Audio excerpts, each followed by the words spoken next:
Good morning, everybody. Welcome to the Commission press room for this joint press conference by President Juncker and Prime Minister May. Without further ado, I give the floor to the President. Prime Minister, ladies and gentlemen, this morning Prime Minister May and I had a meeting to take stock of progress since we met on Monday. I will not hide that in between Monday and this morning we had a lot of talks. The Prime Minister, myself, the Taoiseach and myself, the Taoiseach and the Prime Minister. And that's the reason why I would like to thank the Prime Minister for her determination. I would also like to thank Michel Barnier and David Davis, as well as their teams, for the extremely hard and skillful work over the last weeks and months. We discussed the joint report agreed by the two negotiators. Prime Minister May has assured me that it has the backing of the UK government. On that basis, I believe we have now made the breakthrough we needed. Today's result is, of course, a compromise. It is the result of a long and intense discussion between the Commission negotiators and those of the UK. As in any negotiation, both sides had to listen to each other, adjust their position, and show a willingness to compromise. This was a difficult negotiation for the European Union as well as for the United Kingdom. On Wednesday, last Wednesday, the College of Commissioners gave me a mandate to conclude the negotiation of the joint report, and it had to be concluded today, not next week, today, because next week we'll have the European Council, and in order to allow our partners to prepare in the best way possible the meeting of the European Council, we had to make the deal today.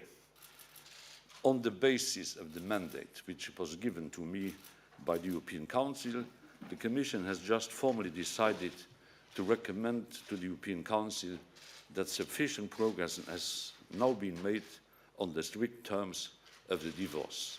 Es wurden genügend Fortschritte erzielt, damit wir jetzt in die zweite Phase der Verhandlungen eintreten können. Nous avons pu faire les progrès suffisants pour que désormais nous puissions entrer en deuxième phase de la négociation entre le Royaume-Uni et l'Union européenne à 27. The decision on sufficient progress will be in the hands of the 27 heads of state or government.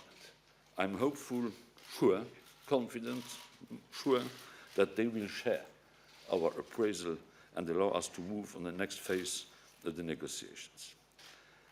On Monday, last Monday, I also met with the European Parliament representatives.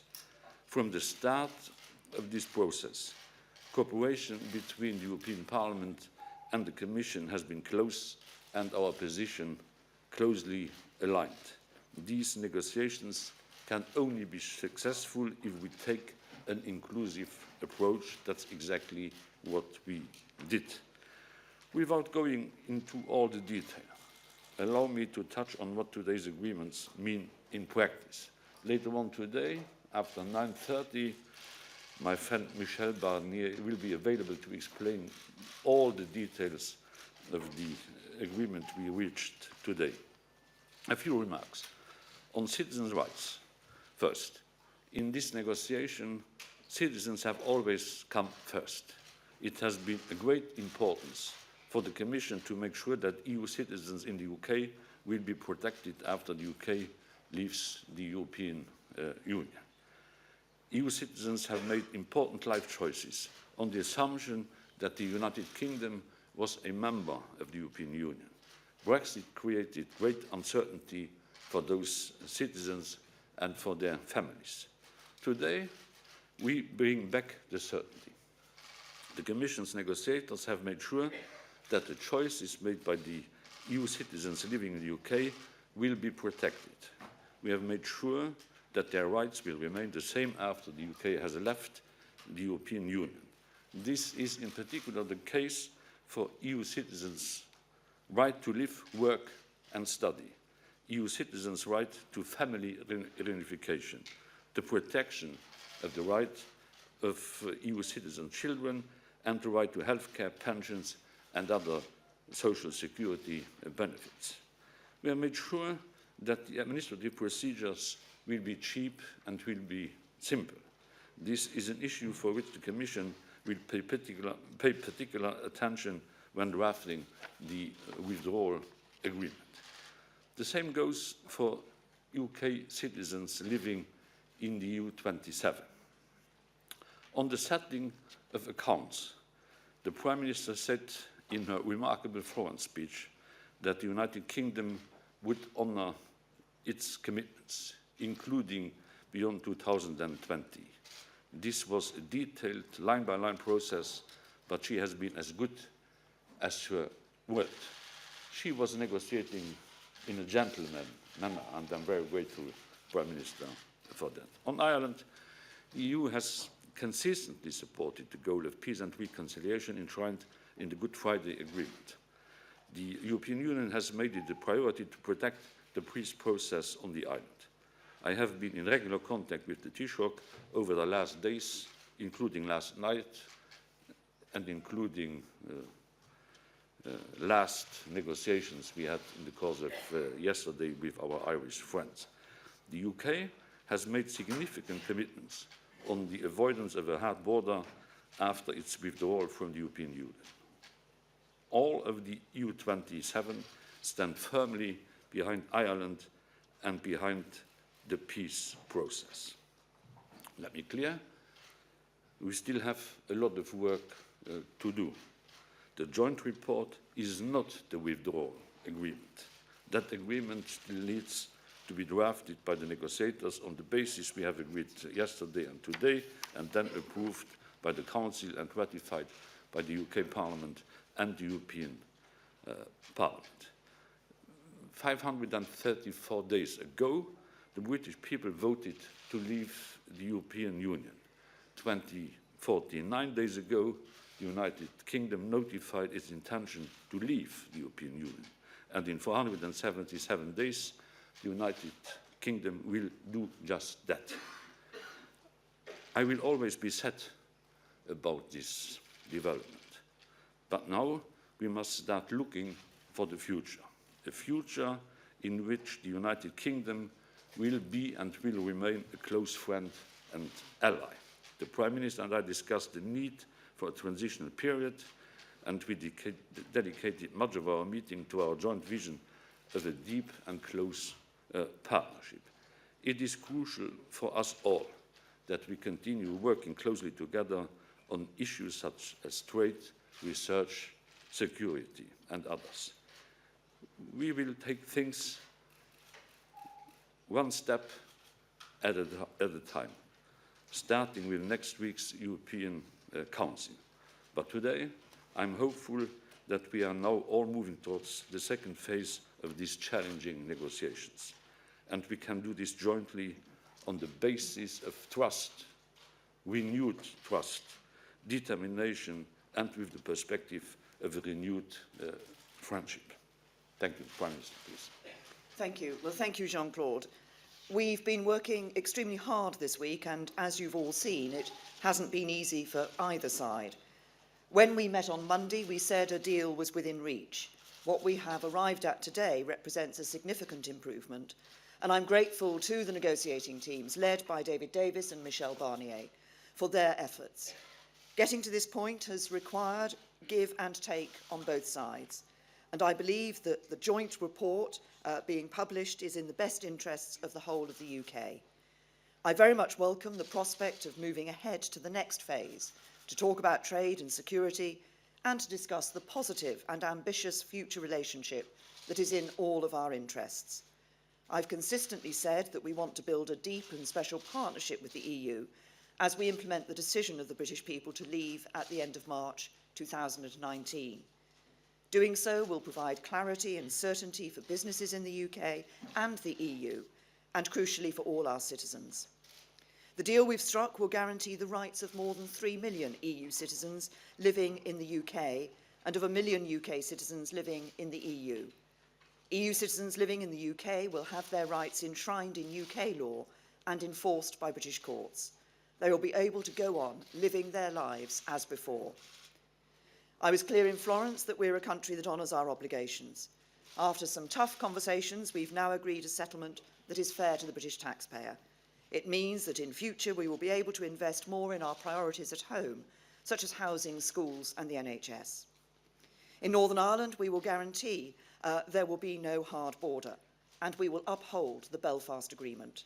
And in doing so, we will continue to preserve the constitutional and economic integrity of the United Kingdom. We have taken time this week to strengthen and clarify this part of the agreement, following discussions with unionists in Northern Ireland and across the UK. The Taoiseach, Leo Varadkar, and I spoke yesterday, and we've both committed that there should be no barriers, either north-south or east-west, and I believe this agreement delivers that. To underline the importance of these principles, I'm writing today to the people of Northern Ireland to set out our approach. Millions of jobs depend on the future trading relationship we will determine, and I'm optimistic about the discussions ahead. But in the meantime, reaching this agreement now ensures that businesses will be able to make investment decisions based on an implementation period that offers welcome certainty. I will be seeing President Tusk shortly, and I look forward to the publication of his guidelines. I also look forward to next week's European Council meeting, where I hope and expect we will be able to get the endorsement of the 27 to what is a hard-won agreement in all our interests. Thank you. We have time for some questions. Let me start with Jurek. Jurek Kuszkiewicz from the newspaper Le Soir here in Brussels. Prime Minister, this was a difficult negotiation, like you just said, very challenging, like the President said, but it's just the beginning, the first stage, and it's just the beginning of a very long and complex negotiation, and it was already very difficult. Did ever the question come to your mind that maybe, after all, this whole Brexit affair is a very bad idea for any second? Thank you. In 2016, the British people were given, in a referendum, the opportunity to choose whether to stay in the European Union or not. Parliament was united across all parties in Parliament. A significant majority agreed that that decision would be given to the British people. The British people voted, and they voted to leave the European Union. And I believe it's a matter of trust and integrity in politicians. I believe the people should be able to trust that their politicians will put into place what they have determined. And that's exactly what we're doing, and we will be leaving the European Union. And I have Adam from the BBC. Hi, Adam Fleming from the BBC. Morning to both of you. What is the biggest compromise the other side has made to get you to this point today? And was it a champagne breakfast? This was a question, actually, of coming together and working together for a report and agreements that were in the best interests of all sides. It's been finding the way through that enables us to deliver for citizens, to deliver on the financial settlement, and also, crucially, to deliver in relation to Northern Ireland that agreement on no hard border, but also respecting the constitutional and economic integrity of the United Kingdom. That's what we've been working to. That's what I believe this joint report sets out. And Verena from the German news agency, DPA. Morning. Ms. Prime Minister, the arrangement seems to mean a special status for Northern Ireland. How come your partner, the DUP, accepted that? And will it not mean that the rest of the UK will also remain in the single market? No, it doesn't actually mean what you've suggested. We're very clear. If you look at the agreement, at the text of the joint report, it says that we will work to achieve the relationship, the trading relationship between the UK and the European Union that we want to see, that we believe will also be the good trading relationship for Northern Ireland. If that is not the case, then we will look for specific solutions to what are the unique circumstances of Northern Ireland. Everybody recognises that because Northern Ireland is the only part of the UK with a land border with a country that will be remaining within the European Union, that is a set of unique circumstances. And indeed, there are already unique circumstances and specific solutions for Northern Ireland. There's a single electricity market across the island of Ireland, for example. But I'm confident that we can, in negotiating the future trade relationship, we can ensure that we both won't have a hard border in Northern Ireland, but that we will retain the economic integrity of the single market of the United Kingdom. Mark, go ahead. Good morning to you both. Mark Stone from Sky News. Prime Minister, could I ask you, in simple terms, what has changed between Monday's lunch and now, which allows you to say a deal's done now and you couldn't on Monday? And President Juncker, for you, if I may, specifically on the European Court of Justice, it was one of the big sticking points.